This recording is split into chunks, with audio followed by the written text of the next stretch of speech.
मैं एम अली आप सभी का Haidari study plan YouTube channel पे खैर मकदम करता हूँ। सीटेट दिसंबर सन 2021 के लिए उर्दू पेडागोजी की मुसलसल क्लासेस चल रही हैं। इस ज़िम्न में हमने लगभग 22 क्लासेस अपलोड कर दी हैं। 23वीं क्लास में आप सबका खैर मकदम करते हैं।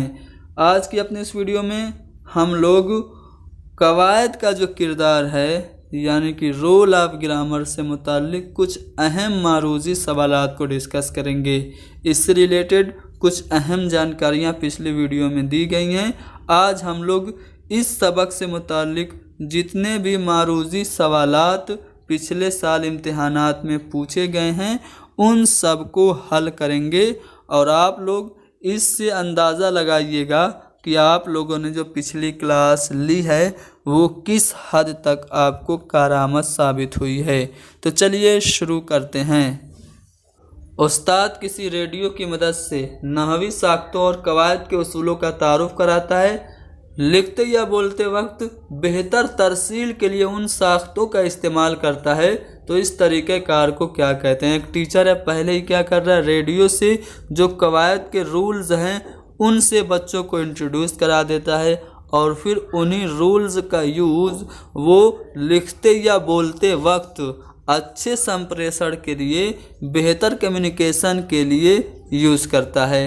तो इस तरीक़ेकार को क्या कहते हैं? क्या इसको तश्कीली तरीका यानी कि कंस्ट्रक्टिव मेथड कहते हैं, इस्तिक़राई तरीका यानी कि इंडक्टिव मेथड कहते हैं, या फिर इसको इस्तिख़राजी तरीका यानी कि डिडक्टिव मेथड कहते हैं, या फिर ये है तख़फ़ीफ़ी तरीका। तो टीचर क्या कर रहा है, पहले रूल्स बता रहा है। रेडियो से रूल सुना रहा है ना, तो पहले रूल्स बता रहा है और फिर उन्हीं रूल्स को अप्लाई कर रहा है, उन्हीं रूल्स का इस्तेमाल कर रहा है, यानी कि रूल टू एग्ज़ाम्पल आ रहा है। तो यहाँ पे टीचर क्या कर रहा है, यहाँ पे टीचर इस्तिख़राजी तरीका का इस्तेमाल कर रहा है यानी कि डिडक्टिव मेथड का इस्तेमाल कर रहा है, जिससे निगमन विधि भी कहते हैं। अगला सवाल ये रहा आपके सामने, जिसमें कहा यह जा रहा है कि कवायद को पढ़ाया जाना चाहिए। ग्रामर कैसे पढ़ाना चाहिए, अलग थलग हो या फिर उसूल रटवा कर या फिर अमली मशकों के ज़रिए यानी कि प्रैक्टिस के ज़रिए या फिर सियाक में यानी कि संदर्भ में, कंटेक्स्ट के अकॉर्डिंग। तो याद रखिए ग्रामर को हमेशा कंटेक्स्ट में पढ़ाना चाहिए, संदर्भ में पढ़ाना चाहिए।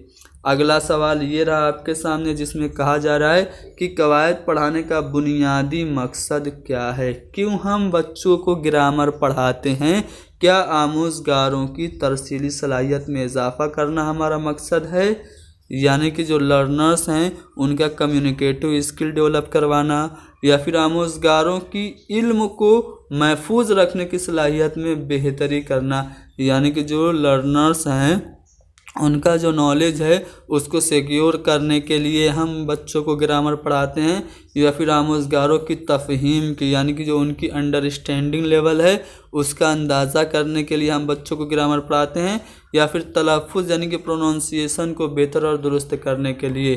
तो ग्रामर पढ़ाने का जो बुनियादी मकसद है वो आमोज़गारों की तरसीली सलाहियत में इजाफ़ा करना है, यानी कि हम इसीलिए बच्चों को ग्रामर पढ़ाते हैं ताकि बच्चे सही सही बोल सकें, सही सही लोगों की बातों को समझ सकें, यानी कि उनका कम्युनिकेटिव स्किल, तरसीली सलाहियत बेहतर हो सके। तो पहला वाला ऑप्शन सही है।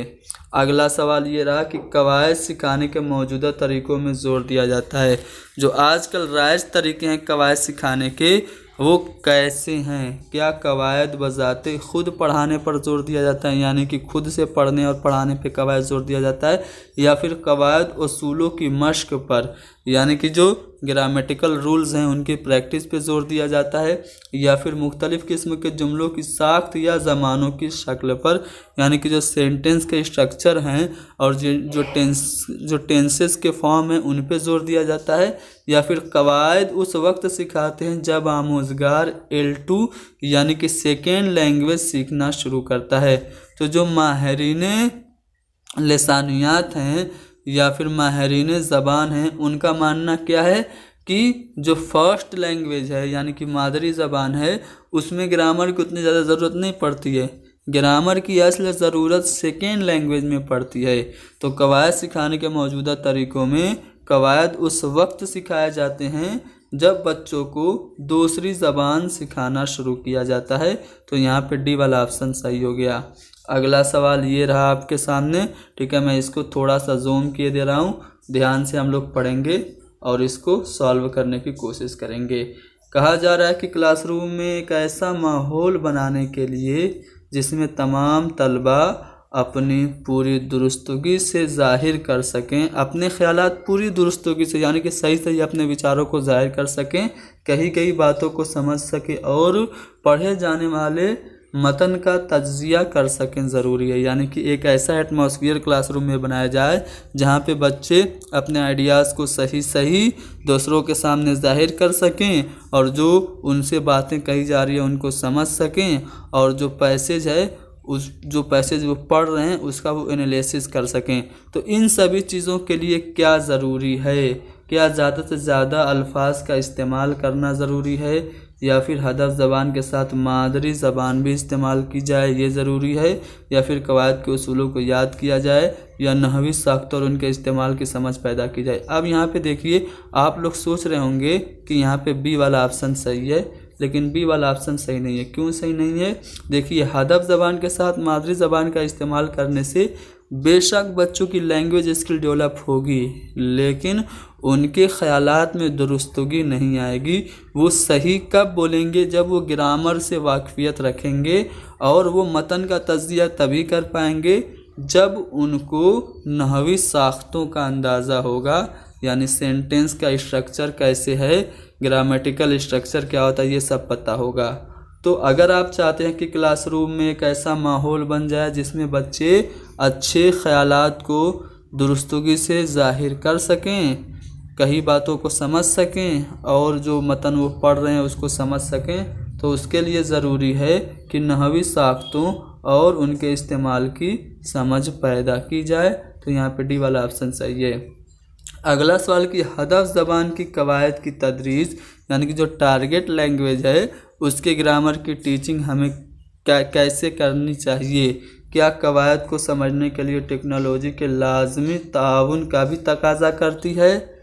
यानी कि हदफ ज़बान की जो कवायद की तदरीस है वो ग्रामर समझने के लिए टेक्नोलॉजी की मदद भी चाहती है या फिर आमोज़गारों से हद दर्जा तवानाई इस्तेमाल करने का तकाजा करती है, यानी कि बहुत ज़्यादा एक्टिव हों बच्चे, या फिर मतन को जांचती परखती है और इस बात की फ़हम पैदा करती है कि ज़बान एक निज़ाम पर मबनी होती है, या फिर हदफ ज़बान की कवायद की तदरीस तलबा को ज़बान के इस्तेमाल करने की तरगीब देती है। तो जो हदफ ज़बान की कवायद की तदरीस है वो तलबा को ज़बान इस्तेमाल करने की तरगीब देती है। डी वाला ऑप्शन हमारा सही जवाब हो जाएगा। अगला सवाल जो है वो ये है कि ज़बान की तदरीस में तनाजुर और सियाक बंद कवायद से मुराद क्या है?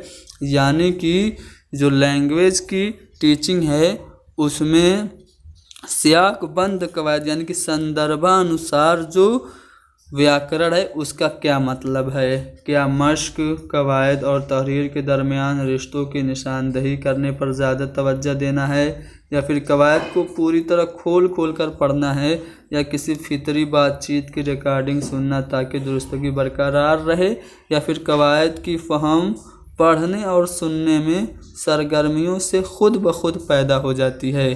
तो यहाँ पे सियाक बंद कवायद से मुराद जो है वो ये है कि कवायद की समझ यानी कि जो ग्रामर की अंडरस्टैंडिंग है वो पढ़ने सुनने की जो एक्टिविटीज़ होती हैं उसमें ऑटोमेटिक खुद ब खुद पैदा हो जाती है। यही मतलब है सियाक बंद कवायद का। तो यहाँ पे हमारा डी वाला ऑप्शन बिल्कुल सही है। अगला सवाल है कि सौतिया यानी कि फोनेम्स क्या होता है ये पूछा जा रहा है। क्या ये तरतीब नहवी की एक किस्म है, या फिर कवायद की किस्म है, या फिर किसी ज़बान की मानवी इकाई है, या फिर किसी ज़बान की सौती इकाई है? तो यहाँ पे जो सौतिया है यानी कि जिसको फोनेम्स कहा गया है ये किसी ज़बान की सौती इकाई होती है। ठीक है। अगला सवाल ये है जो कि बहुत अच्छा सवाल है, इसको मैं थोड़ा सा जूम कर देता हूँ, ध्यान से इसको पढ़ेंगे और इसका जवाब देंगे। इसमें कहा यह जा रहा है कि उस्ताद देखता है कि सुरैया अपने जवाबात में ज़माना माजी का इस्तेमाल नहीं कर पाती, पास्ट टेंस का यूज़ नहीं कर पाती अपने सेंटेंस में, लेकिन उस्ताद की मौजूदगी में और हम जोलियों की रहनुमाई में वो ज़माना माजी इस्तेमाल कर लेती है। इस रहनुमाई को क्या कहते हैं? क्या मचान बंदी यानी कि स्कैफोल्डिंग कहते हैं, फीडबैक कहते हैं, या फिर हल मसाइल कहते हैं, या फिर काउंसलिंग कहते हैं। देखिए बच्ची क्या कर रही है, खुद से तो पास्ट टेंस का यूज़ नहीं कर पा रही है, लेकिन जब टीचर और उसके जो साथी हैं वो उसकी रहनुमाई करते हैं, उसे मदद देते हैं, उसे टेम्परेरी हेल्प देते हैं, तो वो उसका इस्तेमाल कर लेती है। तो ये जो हेल्प उसे टेम्परेरी दी जा रही है, इसको हम क्या कहते हैं? इसको हम मचान बंदी यानी कि स्कैफोल्डिंग कहते हैं। अगला सवाल ये रहा आपके सामने, इसको भी थोड़ा सा जूम कर देते हैं और इसको अच्छे से पढ़ेंगे। सवाल में ये कहा जा रहा है कि ज़बान सीखने में कवायद की बाज़ गलतियां फितरी तौर पर होती हैं। ऐसे में उस्ताद को चाहिए कि जब हम बच्चों को ग्रामर सिखाते हैं तो उसमें बच्चे कुछ गलतियां फितरी तौर पर करते हैं, स्वाभाविक रूप से करते हैं। तो एज ए टीचर हमें क्या करना चाहिए? क्लासरूम में की जाने वाली गलतियों को फ़ौरन दुरुस्त करें ताकि तलबा दूसरों की गलतियों से सीख सकें, या फिर तालिब इल्मों को बोलने या पढ़ने दें और फिर गलतियों को दुरुस्त करें, या फिर तलबा को गलतियां करने दें कि वो फितरी हैं, या फिर कमज़ोर तलबा की निशानदही करके उन्हें अलग करें और उनके लिए ख़ुसूसी क्लास कराएं। तो अगर बच्चे क्लासरूम में गलतियां कर रहे हैं तो गलतियां तो स्वाभाविक हैं, गलतियां शिक्षण अधिगम प्रक्रिया का एक अंग हैं, यानी कि टीचिंग लर्निंग प्रोसेस का एक पार्ट होती हैं गलतियां। तो अगर बच्चे गलतियां कर रहे हैं तो बच्चों को गलतियां करने दें, क्योंकि गलतियां तो फितरी होती हैं। ठीक है, बच्चे गलतियों से ही सीखते हैं, गलतियां बच्चों को अंतर्दृष्टि देती हैं, इंसाइट देती हैं। ठीक है, इसलिए हमारा सी वाला आंसर ज़्यादा मुनासिब होगा। ठीक है, बाकी आप लोगों का इस क्वेश्चन से मुताल्लिक क्या नज़रिया है कमेंट करके बताएंगे। अगला सवाल ये है कि कवायद की तदरीस सबसे कारगर या सबसे फितरी तौर पर होती है जब, यानी कि ग्रामर की टीचिंग सबसे स्वाभाविक कब होती है, नेचुरल कब होती है?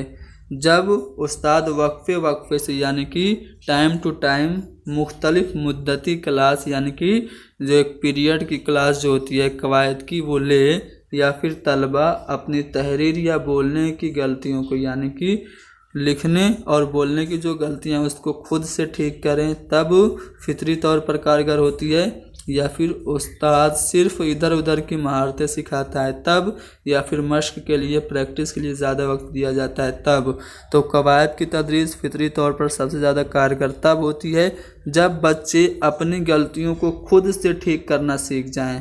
तलबा अपनी तहरीर या बोलने की गलतियों को अगर खुद से ठीक कर ले रहे हैं तब आप समझिए कि कवायद की तदरीस फितरी तौर पर कारगर हो रही है। ठीक है, अगला सवाल ये रहा आपके सामने, जिसमें कहा जा रहा है कि जब एक तालिबे इल्म ज़माना की किस्मों को समझने में दुश्वारी हो रही है तो उसका तदारुक कैसे करेंगे? एक बच्चे को जो टेंस के फॉर्म्स हैं वो नहीं समझ में आ रहे हैं तो आप उसका रेमेडियल कैसे करेंगे, उसका उपचार कैसे करेंगे, उसका इलाज कैसे करेंगे? आप तलबा खुद जुमले बनाएं और टीचर उनके सरगर्मी में मदद करें, ये करेंगे?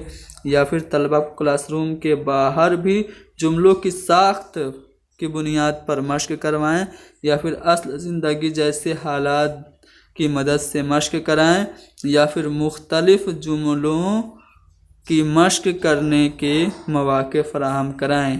तो जब आप ये देख रहे हैं कि बच्चे टेंस को समझने में उनको प्रॉब्लम्स हो रही है तो आप क्या करेंगे?